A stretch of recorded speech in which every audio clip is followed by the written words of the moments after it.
I would love to tell you that I have completely healed all my issues, but this Christmas season proved otherwise.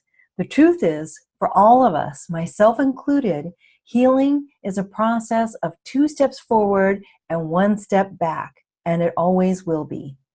Hi, it's Vickie Falcone, conscious relationship coach, speaker, and author, here with your weekly edition of the Heal from the Affair vlog.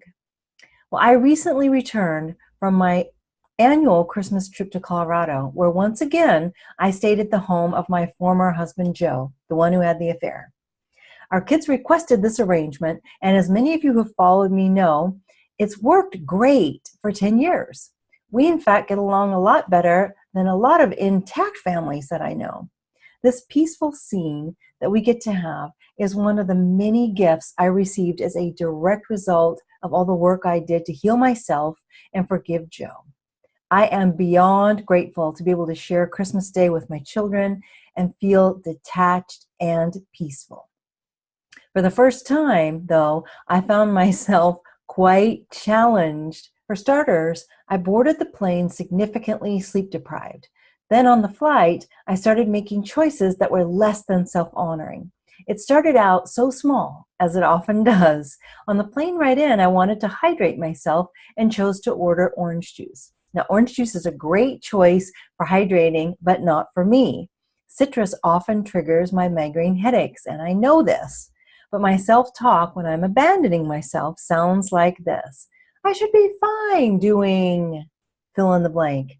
I remember one of my therapists telling me that was one of the most dangerous things I could say to myself. Well, after those 2 first care slips, the small self-betrayal stacked up in a slow but meaningful way. Now, I lived in Colorado for over 20 years, so I know the importance of hydrating in the winter. But I went to bed the first night feeling dehydrated and too tired to go downstairs for water. I'll be fine until the morning, I thought to myself. I was also too tired to fill the humidifier. I'll be fine for just one night. The next day, I was feeling tired and kind of off, and in a weak moment, I reached for a snack that was less than self-honoring. Sugar from the spread of Christmas goodies. And I thought to myself, now this little bit won't matter. Besides, it's Christmas. Lighten up. In addition, I didn't practice a daily practice that's very important to me, 2 days in a row, my meditation.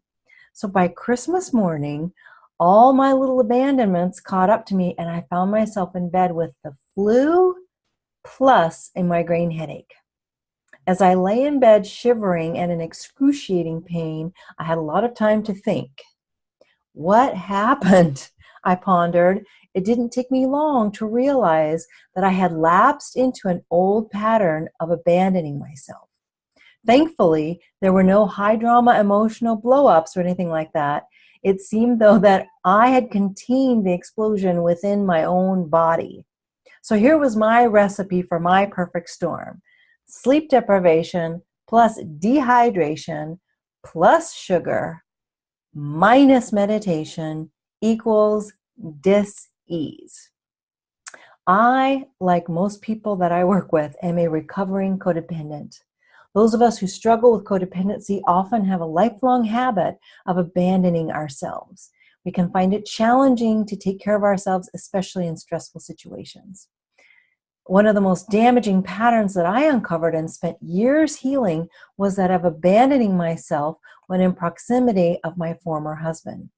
Now, I've made tremendous progress around that pattern, but this trip I slipped back. What I did not do, however, is judge myself. Healing is always 2 steps forward and 1 step back. Of course, it's more like 2 steps forward, 3 back, 4 forward, 7 back. The point is, it's not linear.